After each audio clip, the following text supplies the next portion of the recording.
ahoana mariny ty famitam-bahoaka lavy ty e. Vity iny ny fetim-pirenena.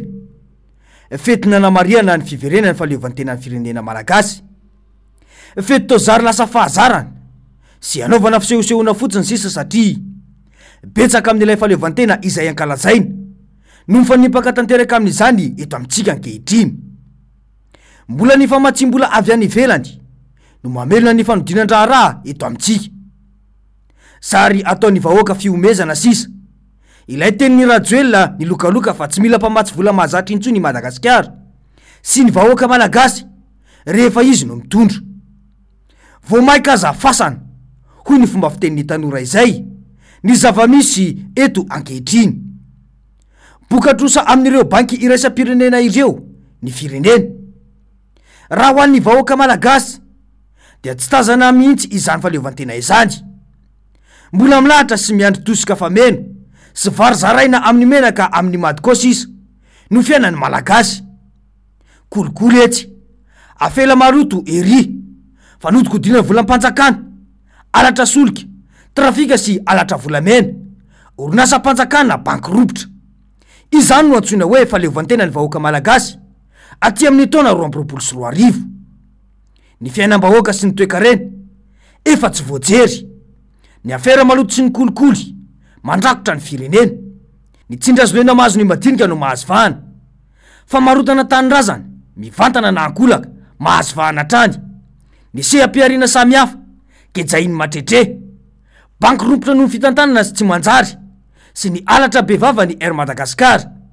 Ary samy mpitantana no efa manao ampamoaka dossier. Saingina mpangina no ny tombontsoa politika ataon'ny mpitantana sy ny mafia. Tantely afa-drakotra ny orinasa jirama fa de nangingina ho azy eny ny raharaha. Olona valo no voaroroy ka mpamily roa ary enina kosa ampiasan'ny jirama. Niakatra fampanoavana ny roapolo ny volana jona lasa teo ity raharaha ity ka nahazo fahafahana arahina fepetra ireo voaroroy. Tsy naharitra fa nivoaka tamin'ny fahanginana ireo mpamily izay laza fa tsy mitombona ny fitoriana ary nanitrikitrika fa efa naterina ny entana. Efa nisy ny bon de livraison sy ny bon de réception ara-dalàna no sy niavy ny tompon'andraikitra. Dia mipetraka ny fanontaniana hoe iza marina ary zany no nampanjavina ireo soloka tsy toko tsoforoana tokony anodina ny jirama. Tsy mazava ve izany fa tao amin'ny orinasa jirama no atodo tao amin'ny tiraraha ity. Izany no fahaleovantenan'ny malagasy ankehitriny. Raha mahakasika ny arenan-kibon'ny tany ohatra, ataon'ny mpitrandraka madinika sy ny vahoaka malagasy ihany no enjehana samborina argadraina rehefa misy ny fitrandrahana volamena tahaka ireny. Kanefa volamena mihidy tsara ao amin'ny ministera misy manolo vy fotsiny tsotra zao. Izany ka tena fanambakana vahoaka manara-penitra tokoa. Izany no fahaleovantenan'ny Madagasikara ankehitriny. Mahatratra 7.fito ireo malagasy sarara misakafo. Raha toka enina faingo telo tapitrisa telo volana lasa hoy Ramatoa Marie Chantal izay solitena ny banky iraisam-pirenena eto amintsika. Midika io fa niampy iray faingo 400 ireo tsy manan-koanina ankehitriny. Izany no atao hoe fahaleovantenan'ny malagasy amin'izao. Tsara ny manamarika amin'ny sokajy farany ratsy indrindra isika amin'ny tondro momba ny fanjari-tsakafo. Izany no atao hoe fahaleovantenan'ny malagasy. Ny raika amin'ny 800 no voasokazy ho ao anatin'ny fahantrana farahidina.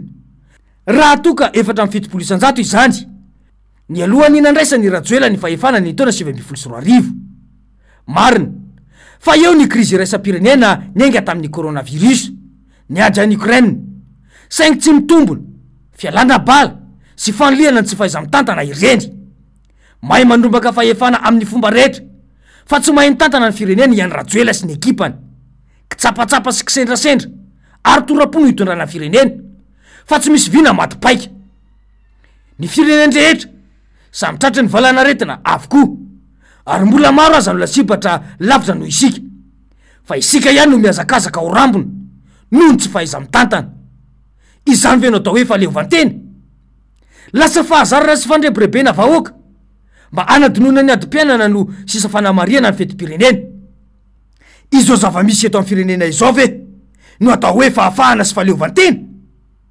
lasa sakafo any malagasy ny fitaka sy ny laingy hitatsika tsara angamba ny fandrebirebena vahoaka tamin'ilay tombola izay natao tetsy mahamasina ka nylazana fa mizaratra ny mora indray irajoela ankehitriny izay ilay ilazana foana fa tsy tokony irana amboliny intsony ny malagasy mazava mantsy ny voasoratreto trano mora tana masoandro dia mipetraka ny fanontaniana hoe fa efa vita nga izado tana masoandro rendre matofoloam-pirenena tana masoandro mbola voahitadiavana famatsim-bola mbola tsy haina ho vita na ho tsy no andrebirebena vahoaka io no taratra ilazana fa zavatra tsy misy tahaka ireny foana no ampanantenana ny vahoaka malagasy eto vita iny ny fety fa ny fanontaniana mipetraka izao de ny hoe anao ahoana indray ny fiainana afaka tsoatsy satria hiakatra ny frais taxi be hiakatra ny vidin'ny solika mazava ho azy fa hiakatra anarak'izany ihany ko ireo zavatra ilainy ny vahoaka malagasy rehetra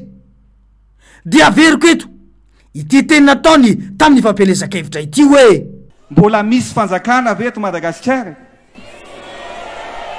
koa mametraka fanontaniana aminareo ary ankehitriny amin'ny trangan-javatra rehetra misy eto misy ve ny fandriampahalemana mahafa-po ve ny jirama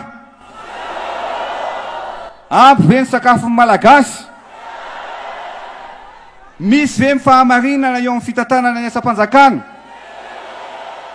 ampy ve ny université misy asa ve ny tanora ampy ve ny sekoly mahavelona ve ny karama misy ve ny fitsaboana mahafam-po rariny ve raha ohatra ka mando vola voatafiditra amin'ny fifaninana mpanjakana rehetra misy eto amintsika rariny ve zany azo ekena ve zany misy ve ny rariny sy intsiny any ambany ravikazo rehetrarehetra any misy ve ny fanjakana eto Madagasikara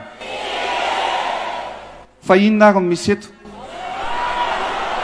misy eto dia zao ny délestage ny kidnapping sady zany amin'ny andro atoandro be nanarary zao ny kidnapping ny zavatra misy eto de mifalafosa amin'ny fiainana koa ny tsy fananana asy ny fadrobana ny kolikoly ny fanararota-pahefana ny tsinjy azo lena sady tsy mariny zany ny zavatra misy eto ireo no tanisain'ireo ihany anefa no ianany malagasy ankehitriny izany ve no atao hoe falevantena fa ahoana mariny